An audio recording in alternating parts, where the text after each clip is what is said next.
नबी पाक अलैहिस्सलाम ने फरमाया, अपने दुख लोगों के सामने ना बयान करना, सेठों नवाबों को ना बताते फिरना, दुनियादारों के सामने जाके ना रोना कि मैं तकलीफ में हूँ। पर मैं अगर दुनियादारों को दुख बताओगे रब तुम्हें कभी गनी नहीं करेगा। और लोग हैं कि उल्टा मजाक उड़ाएंगे। आपकी जिससे बड़ी पक्की यारी है ना, पक्की, वो तब तक पक्की है जब तक आपने 50,000 मांगा नहीं। और जिस वक्त आपने कह दिया कि मैं मजबूर हूं मेरी मदद कर, तो फिर खत्म हो गई दोस्ती। लोगों की ताल्लुकात आपके साथ तब तक हैं जब तक आप उनसे कोई जरूरत वाबस्ता नहीं करते।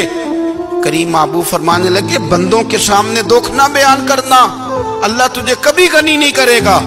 तू अपने दुख अपने रब को बता, तू दुआएं मांग, तू उसकी बारगाह में हाजिर हो, तू उसके हुजूर अर्ज कर।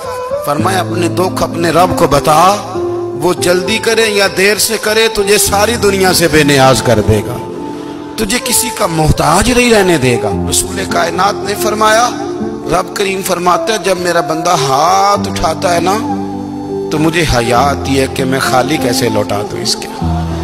इतने बड़े बादशाह की बारगाह में, ओ भाई, लोगों से इज्जतें तलाश करते हो तो वो क्या तुम्हें इज्जत देंगे? वो तो कल अच्छा कहते हैं परसों बुरा कहने लग जाते हैं।